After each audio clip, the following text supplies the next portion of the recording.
السلام علیکم ورحمۃ اللہ وبرکاتہ نحمده ونصلي ونسلم على رسوله الكريم اما بعد فاعوذ بالله من الشیطان الرجیم بسم اللہ الرحمن الرحیم انما المؤمنون اخوة فاصلحوا بین اخویکم واتقوا اللہ لعلکم ترحمون آمنت باللہ صدق اللہ مولانا العظیم وصدق رسوله النبی الرؤوف الرحیم ونحن على ذلك لمن الشاهدين والشاكرين والذاكرين والحمد لله رب العالمين يا صاحب الجمال ويا سيد البشر من وجهك المنير لقد نبر القمر لا يمكن الثناء كما كان حقه بعد خدا بزرگ تو یہ قصہ مختصر پیش حق مزدہ شفاعت کا سناتے جائیں گے پیش حق مزدہ شفاعت کا سناتے جائیں گے آپ روتے جائیں گے ہم کو ہنساتے جائیں گے وسعتیں دی ہیں خدا نے دامن محبوب کو وسعتیں دی ہیں خدا نے دامن محبوب کو جرم کھلتے جائیں گے اور وہ چھپاتے جائیں گے جرم کھلتے جائیں گے اور وہ چھپاتے جائیں گے عزیزان ملت اسلامیہ برادران اسلام آئیے کچھ عرض و معروف کرنے سے پیشتر ایک مرتبہ عقیدت و محبت کے ساتھ اللہ کے حبیب کائنات کے طبیب جناب محمد رسول اللہ علیہ الصلوۃ والسلام کی بارگاہ میں عقیدت کے ساتھ درود شریف کا نذرانہ پیش کر لیں پڑھیں اللہم صلی علی سیدنا و مولانا محمد وبارک وسلم صلاۃ و سلام علیک یا حبیبی یا سیدی یا رسول اللہ صلی اللہ علیہ وآلہ وسلم۔ میرے پیارے دوستوں، مسلمان بھائیوں، خطبہ مسنونہ کے بعد قرآن کریم کی جس آیت کریمہ کی تلاوت کا شرف حاصل کیا، اللہ تبارک و تعالی قرآن مجید میں ارشاد فرماتا ہے انما المؤمنون اخوة فاصلحوا بین اخویکم واتقوا اللہ لعلکم ترحمون کہ بے شک مسلمان ایمان والے آپس میں بھائی ہیں، آپس میں ایک دوسرے کے بھائی ہیں اور ان کے ساتھ صلہ رحمی کیا کرو، ان کے ساتھ ہمدردی کیا کرو، ان کے ساتھ حسن سلوک کیا کرو۔ کیوں؟ واتقوا اللہ، اور اللہ سے ڈرتے رہو، رب کا خوف اپنے دلوں میں قائم و دائم رکھو، خشیت الہی قلوب کے اندر بسا لو، تاکہ اللہ ارشاد فرماتا ہے آگے لعلکم ترحمون، تاکہ تم پر رحم ہو، اللہ رحم و کرم فرمائے۔ میرے دوستو، اس آیت مقدسہ کا مفہوم میں نے اپنی زبان میں آپ لوگوں سے عرض کر دیا کہ مومن و مسلمان آپس میں بھائی ہیں اور ان کے ساتھ ہمیں ہمدردی کرنا چاہیے، ہمیں صلہ رحمی کرنا چاہیے، یہ قرآن نے ہمیں بتایا ہے۔ اور اللہ سے ڈرو تاکہ اللہ ہم سب پر اپنی رحمت نازل فرمائے، ہم پر رحم و کرم فرمائے۔ میرے دوستوں، یہ مسلمانوں کے لیے اللہ نے قرآن میں یہ آیت نازل فرمائی ہے تاکہ ہم ایک دوسرے مسلمان کے لیے صلہ رحمی کا معاملہ رکھیں، ہمدردی کریں۔ یہ نہیں کہ مسلمان ہمارا دشمن ہے، نہیں میرے دوستو، قرآن کا یہ اعلان ہے کہ ایمان والے آپس میں بھائی بھائی ہیں، ان کے بارے میں اچھا گمان رکھو، ان کے بارے میں اچھا سوچو، یہ قرآن ہمیں مجاز عطا فرماتا ہے۔ آئیے میرے آقائے کون و مکہ، فخر زمین و زماں، ہادی انس و جاں، اللہ کے نبی ارشاد فرماتے ہیں ظن المؤمنون خیرا، کہ مومن آپس میں ایک دوسرے کے بھائی ہیں اور ان کے بارے میں اچھا گمان رکھو، اچھی سوچ رکھو، اس لیے کہ ہم لوگ ایک دوسرے کے بارے میں اچھا گمان رکھیں گے تو اللہ ہم پر رحمت نازل فرمائے گا، خدا کا ہم پر کرم ہوگا۔ اس لیے اے میرے دوستو، میرے پیارے اسلامی بھائیوں، آپ لوگوں سے گزارش ہے کہ ہم اور آپ ایک دوسرے کے ایمانی رشتے کے تحت، ایمان کے تقاضے کے تحت ہم لوگ آپس میں بھائی ہیں۔ ہمارا یہ فریضہ ہے کہ ہم ایک دوسرے سے صلہ رحمی کریں، ہمدردی کریں۔ اس لیے کہ میرے آقائے کون و مکہ فخر زمین و زمانے جب مکہ المکرمہ سے ہجرت فرمایا، حضور جب ہجرت کر کے مکہ سے مدینہ گئے تو بہت سارے صحابی رسول مکہ سے ہجرت کر کے اور مدینہ المنورہ تشریف لے گئے، لیکن اب چونکہ وہاں کا قبیلہ الگ ہے، وہاں کے رہنے والے الگ ہیں، مکہ الگ شہر ہے، مدینہ الگ شہر ہے، لیکن جب مکہ سے حضور کے غلام ہجرت کر کے مدینہ گئے تو میرے آقا نے اور وہاں پر آپسی اختلاف ہو گیا کہ یہ باہر کے رہنے والے ہیں، یعنی یہ مہاجر ہیں، ہجرت کر کے آئے ہیں، جو مدینہ کے باشندے تھے، جو مدینہ کے لوگ تھے وہ انصار کہلاتے تھے، یہ وہیں کے لوگ رہنے والے تھے، آپس میں ایک دوسرے کو لوگ پسند نہیں کرتے تھے۔ میرے آقا کی بارگاہ میں جب یہ بات پہنچی، میرے حضور نے جب سنا تو میرے نبی نے اپنے تمام غلاموں کو بلایا، حضور نے سبھی کو دعوت دی اور حضور کی دعوت پر تمام غلام حضور کی بارگاہ میں حاضر ہو گئے۔ میرے دوستو، جب تمام غلام آ گئے تو میرے آقا نے محبت کا وہ مثال پیش کیا، میرے آقا نے بھائی چارہ اور ایکتا کا وہ مثال پیش کیا جو آج دنیا نہیں کر سکتی ہے۔ میرے دوستو، میرے نبی نے ایک مہاجر کو بلایا، یعنی ایک مکے والے کو بلایا اور ایک مدینے والے کو بلایا، اور دونوں کا ہاتھ ایک دوسرے کے ہاتھ میں دے کر فرمایا، آج کے بعد تم دونوں بھائی بھائی ہو، آج کے بعد تم دونوں بھائی ہو، اس نسبت سے نہیں کہ تم ایک ماں کے پیٹ سے پیدا ہوئے ہو، اس نسبت سے نہیں کہ تم ایک قبیلے سے پیدا ہوئے ہو، اس نسبت سے بھی نہیں کہ تمہارا باپ ایک ہے، اس نسبت سے بھی نہیں کہ تمہارا رشتہ دار یہاں پر کوئی ہے، اس نسبت سے بھی نہیں کہ تمہارے آباء و اجداد ایک ہیں۔ میرے آقا نے فرمایا نسبت یہ ہے کہ تم اسلام والے ہو، تم ایمان والے ہو، تم نے خدا کو ایک مانا ہے،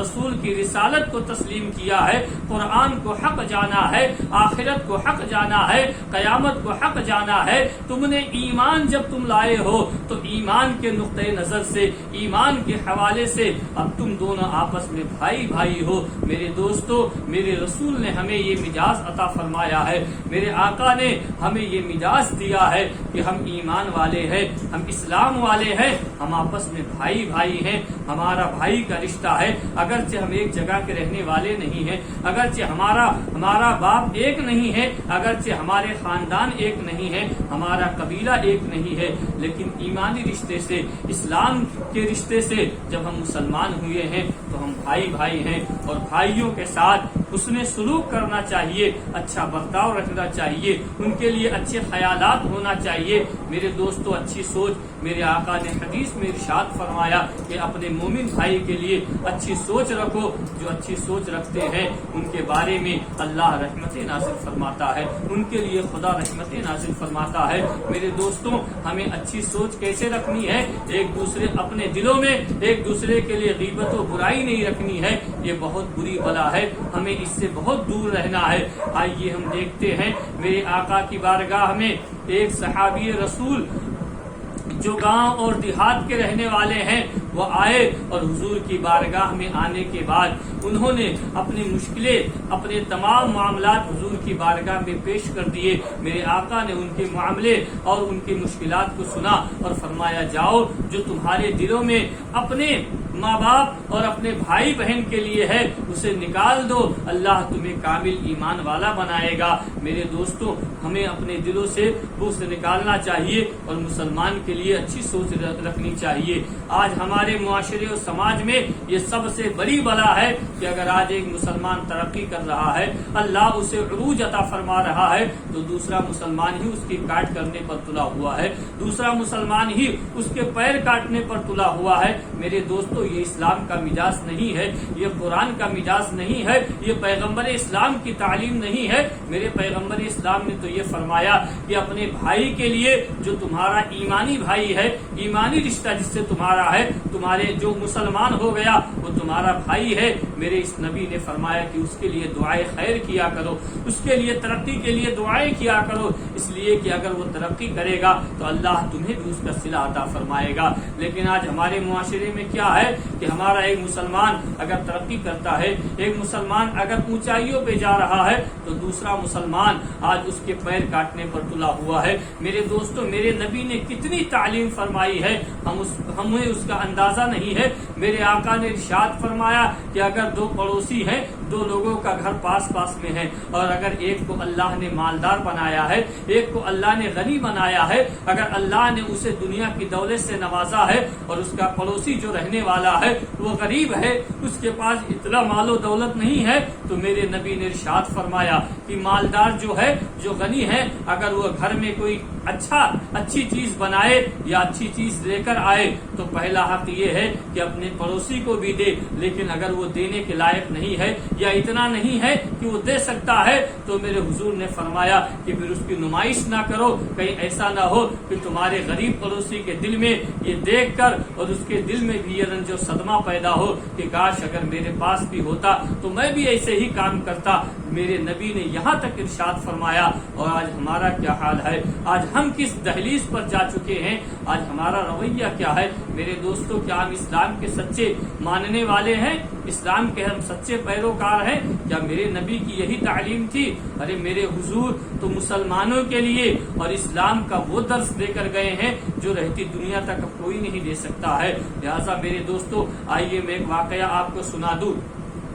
یہ آج ہمارا دل بغض سے پاک نہیں ہے، حسد اور کینہ سے پاک نہیں ہے، دلوں میں یہ بیماریاں رہیں گی تو اللہ کا خوف کیسے آئے گا؟ جب دلوں میں یہ بیماریاں گھر کر جائیں گی تو ہمارے دلوں میں خوف کہاں سے رہے گا؟ لیکن میرے دوست واقعہ سنتے ہیں، مسجد میں دو لوگ آپس میں نماز پڑھ رہے ہیں، ایک نماز پڑھنے والا غنی ہے یعنی مالدار ہے، دوسرا نماز پڑھنے والا فقیر ہے، غریب ہے۔ جب وہ غریب نماز پڑھ چکا تو اپنے رب سے دعا کر رہا ہے، اے مولا آج مجھے کوئی اچھی چیز کھلا دے، اے مولا آج مجھے کوئی میٹھی چیز اچھی کھلا دے۔ وہ جب امیر نے اس کے الفاظوں کو سنا تو اس نے اپنے دل میں سوچا کہ شاید یہ اللہ کے بجائے مجھے سنا رہا ہے، مجھ سے مانگ رہا ہے۔ اس نے اپنے دل میں یہ خیال کر لیا۔ میرے دوستو، دونوں مسجد میں ٹھہر جاتے ہیں، عشاء کی نماز پڑھتے ہیں۔ نماز پڑھنے کے بعد وہ بندہ جو غریب ہے، جو اپنے رب سے فریاد کر رہا ہے، اے میرے مولا مجھے کھانے میں کوئی اچھی چیز کھلا دے،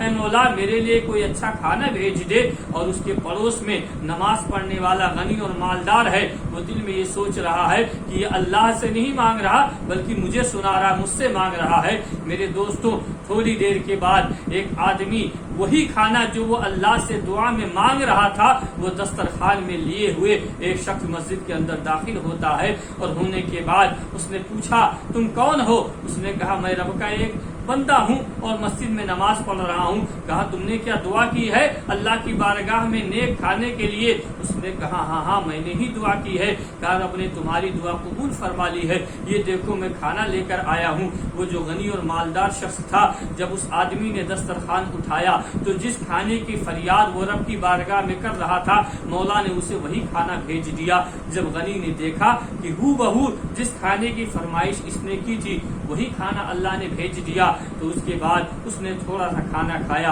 اور واپس وہ شخص جانے لگا تو غنی نے اسے بلایا اور پوچھا کہ تمہیں کیسے پتا کہ یہ کھانے کی فرمائش رب کے حضور کر رہا ہے؟ کیا تم کوئی نیک بندے ہو؟ کیا اللہ کے کوئی بھیجے ہوئے ہو؟ اس نے کہا نہیں، میرا گھر مسجد کے پڑوس میں ہے، میں مزدوری کرتا ہوں، غریب آدمی ہوں، لیکن آج مجھے 4.5 گرام سونا کسی نے عطا کیا تھا، اس کے سبب میرے بچوں نے اور گھر والوں نے یہ منت مانگی تھی جب اللہ ہمیں اپنے کرم سے ہمیں نوازے گا تو ہم عمدہ کھانا کھائیں گے، ہم لذیذ کھانا کھائیں گے۔ آج ہم نے کھانا پکایا تھا، لیکن اس بادشاہ اور غنی نے کہا پھر تمہیں کیسے پتا چلا کہ یہ فرمائش کر رہے مسجد میں بیٹھ کر؟ اس نے کہا میں اپنے گھر میں لیٹا ہوا تھا، میری آنکھ لگ گئی تو میں نے کیا دیکھا کہ مدینے کے تاجدار احمد مختار حبیب کبریا محبوب خدا جناب محمد رسول اللہ صلی اللہ علیہ وسلم تشریف لائے۔ حضور نے فرمایا کہ آج تیرے گھر میں جو کھانا بنا ہے اس کھانے کی دعوت ایک مسجد میں خدا کا نیک بندہ بیٹھا ہوا ہے، اس کو بھی اس کھانے کی حاجت ہے۔ جب میرے آقا نے اتنا فرمایا تو میرے گھر والوں نے، بیوی بچوں نے، میں نے کھانا نہیں کھایا بلکہ وہ کھانا لے کر ان کے پاس چلا آیا، اس لیے کہ مدینے کے تاجدار کا حکم ہے۔ جب اس بادشاہ اور غنی نے یہ سنا تو کہنے لگا مجھ سے بھی اتنا سونا لے لو، مجھ سے بھی اتنے ہیرے جواہرات لے لو اور یہ نیکیاں مجھے دے دو، یہ صلہ مجھے دے دو۔ اس نے کہا تم اتنی بات کرتے ہو، اگر تم پوری سلطنت بھی دے دو گے، اپنا پورا مال بھی دے دو گے تو میں یہ نیکی نہیں دوں گا، اس لیے کہ مومن کے لیے، ایمان والے کے لیے سب سے بڑی خوش نصیبی یہ ہے کہ اس کے خواب میں مدینے کے تاجدار تشریف لائے ہیں، اس کے خواب میں آمنہ کے لال تشریف لائے ہیں۔ میرے دوستو، اس نے کہا یہ تمہاری نیت ہے کہ تم نے یہ سوچا کہ یہ مجھے سنا کر مانگ رہا ہے، بلکہ یہ تم سے نہیں مانگ رہا، یہ تو اپنے رب سے فریاد کر رہا ہے۔ کہنے لگا یہ تمہاری نیت جو گندی سوچ ہے، اللہ اس کا بدلہ تمہیں نہیں عطا فرمائے گا، لیکن جو میری اچھی سوچ ہے، میری پاک سوچ ہے، اللہ مجھے کھانے کا بھی ثواب عطا فرمائے گا، اور میری اچھی اور پاک سوچ کا بھی اللہ مجھے صلہ اور عطا فرمائے گا۔ میرے دوستو، اس لیے مومن کے بارے میں، ایمان والے کے بارے میں اچھی سوچ رکھو،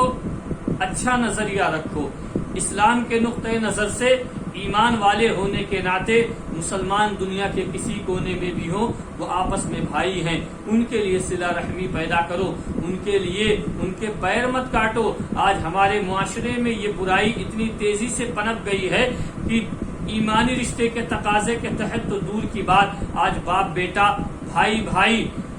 چچا بھتیجا، ماما بھانجے یا جتنے بھی رشتے ہیں، ان میں بھی ایسی کڑواہٹ پیدا ہو گئی ہے کہ ایک دوسرے کو دیکھنا تک پسند نہیں کرتے۔ نہیں میرے دوستو، یہ نہیں ہونا چاہیے۔ پیغمبر اسلام کا درس یہ نہیں ہے، میرے نبی کا درس یہ نہیں ہے۔ میرے آقا تو ان سے بھی محبت کرتے تھے جن کو میرے نبی جانتے بھی نہیں تھے، جن کو میرے نبی نے کبھی دیکھا بھی نہیں ہے۔ آج ہمیں میرے آقا نے دیکھا نہیں بظاہر، لیکن قبر سے میرے حضور آج بھی دیکھ رہے ہیں، اس کے باوجود بھی حضور کتنی محبت کرتے تھے۔ میں ایک واقعہ آپ لوگوں کو بتا دوں، آج مسلمان ایک دوسرے کی جان لینے پر تلا ہوا ہے، ایک دوسرے کے پیر کاٹنے پر تلا ہوا ہے، لیکن پیغمبر اسلام ہمارے نبی کی تعلیم کیا ہے؟ ایک یہودی ہے، عیسائی ہے،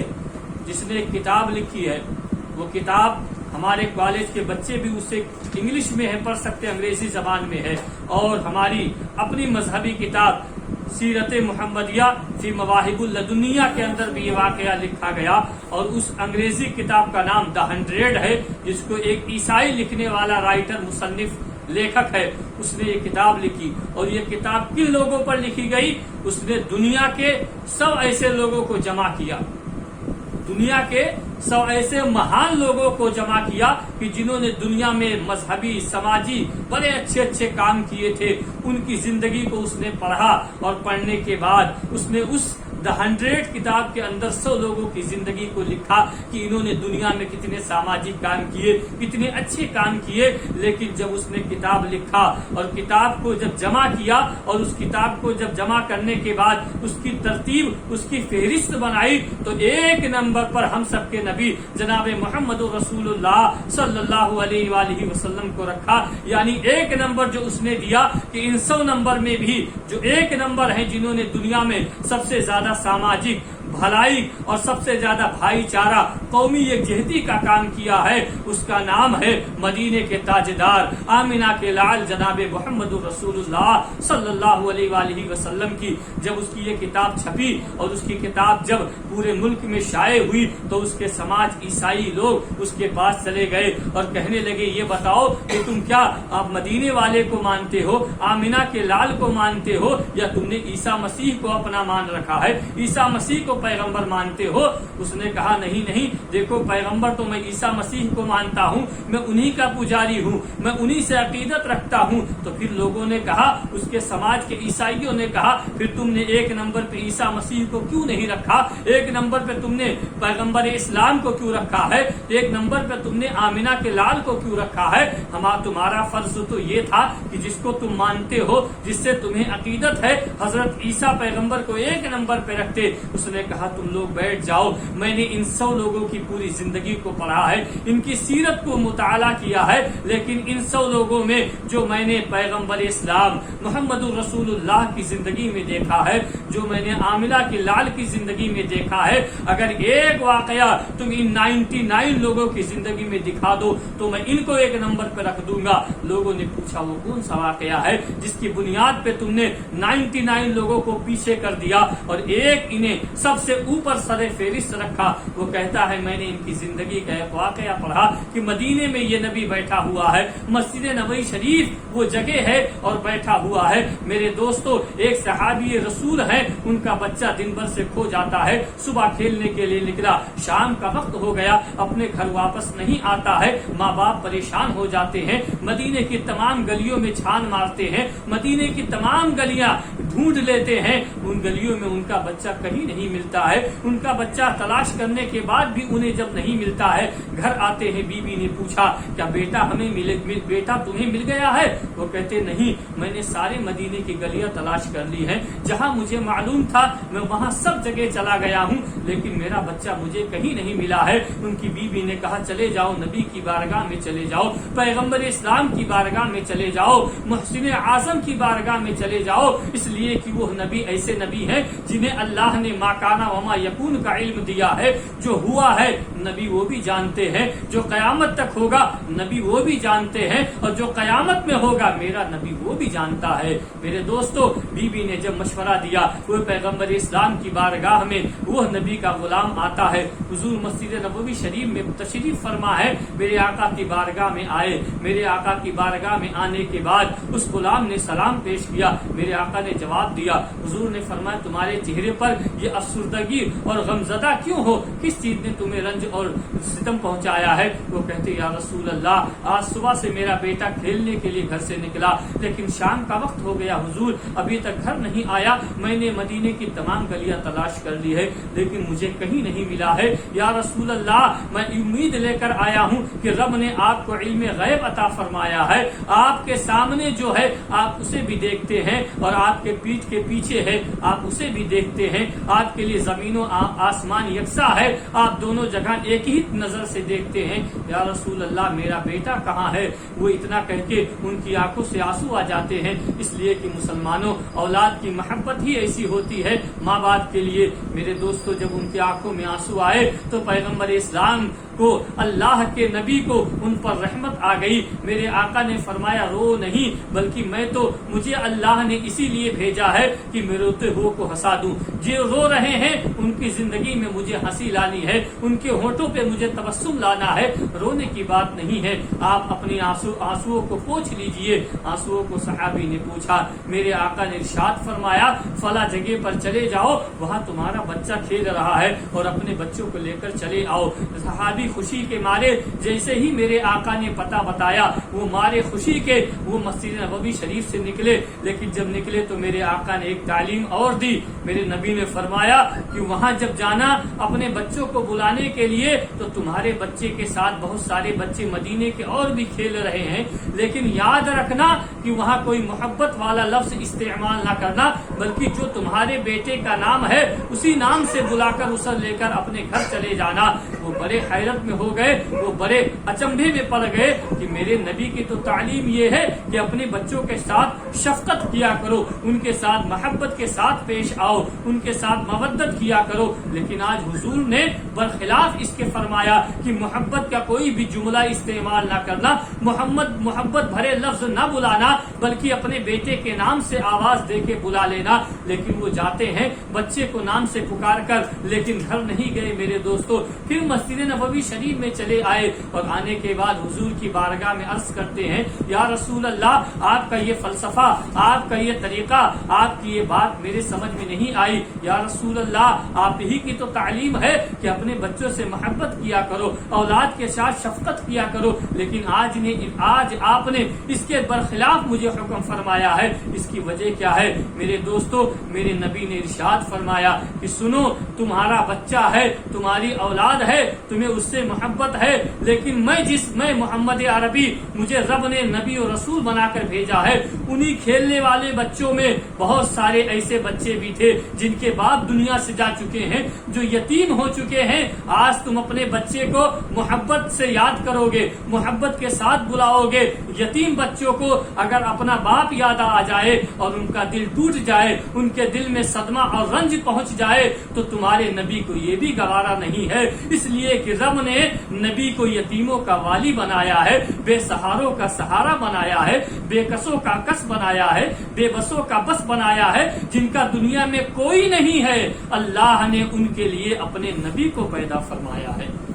میرے دوستو، یہ واقعہ وہ عیسائی اپنے سماج کے لوگوں سے بیان کرتا ہے اور کہتا ہے کوئی دنیا میں ایسا جو اپنے کی فکر تو سبھی کرتے ہیں، اپنے کی محبت تو سبھی کے دلوں میں ہے، لیکن جو دوسروں کے لیے، جس نے اپنی زندگی دوسروں کے لیے لگا دی، قربان کر دی، جو جیا تو اپنے لیے نہیں بلکہ دوسروں کے لیے جس کی زندگی پوری چلی گئی، اگر ایسی ذات کوئی ہے تو وہ ذات مدینے کے تاجدار کی ہے، آمنہ کے لال کی ہے، محمد رسول اللہ علیہ الصلوۃ والسلام کی ہے۔ وہ کہتا ہے تاریخ میں ایسے کوئی نہیں ملے جیسا آمنہ کا لال مجھے ملا ہے۔ میرے دوستو، میرے نبی کی یہ تعلیم ہے کہ یہ غریب کے ساتھ بھی اس کا بھی دل نہ دکھے۔ میرے نبی نے یہ ہمیں تعلیم عطا فرمائی ہے، بے سہارا، یتیم، بے یار و مددگار، جن کا دنیا میں کوئی نہیں ہے، ان کے بھی دل کو تکلیف نہ پہنچے۔ ہمارے نبی کی تعلیم یہ ہے، پیغمبر اسلام نے ہمیں یہ سبق بتایا ہے، اور آج مسلمان کس دہانے پہنچ گیا ہے کہ اپنے بھائی کے پیر کاٹنے پر تلا ہوا ہے، اپنے رشتہ دار کے بیچ میں بغض و حسد کی بنیاد پر ان سے ظلم و جفا کرنے پر تلا ہوا ہے۔ میرے دوستو، ہاتھ جوڑ کر خدا کے واسطے اگر پیغمبر اسلام کی تعلیم کو اپناؤ، میرے نبی کی زندگی کو اپناؤ، ہم خالی نبی کے غلامی کا دعویٰ نہ کریں، بلکہ ہمارے نبی نے جو ہمیں حکم دیا ہے، میرے آقا نے جو کر کے دکھایا ہے، میرے پیارے دوستوں، ہمیں وہ بھی کرنے کی ضرورت ہے۔ خالی نعرہ لگانے سے، خالی نعرے کا دم بھرنے سے کام نہیں چلے گا، بلکہ ہمیں اپنی زندگی میں پیغمبر اسلام کی زندگی کو اور اسلام کی جو سچائی ہے اسے ہمیں اپنی زندگی میں اتارنا پڑے گا، تبھی ہم سچے اور پکے مومن ہوں گے، اور ہمارے اوپر خدا کی رحمتیں نازل ہوں گی، اللہ کی برکتیں نازل ہوں گی۔ اللہ تعالی ہم تمام لوگوں کو سچا اور پکا مسلمان بنائے، ایک دوسرے مسلمان کی قدر اور عزت کرنے کی توفیق عطا فرمائے، اور سب کے ساتھ ہمیں حسن سلوک اور مسلمانوں کے لیے آپس میں ایک دوسرے کے لیے اچھی سوچ اور ہمیں اچھا ارادہ ہمارے دلوں میں گامزن فرمائے۔ انہی باتوں کے ساتھ وآخر دعوانا الحمدللہ رب العالمین۔ السلام علیکم ورحمۃ اللہ وبرکاتہ۔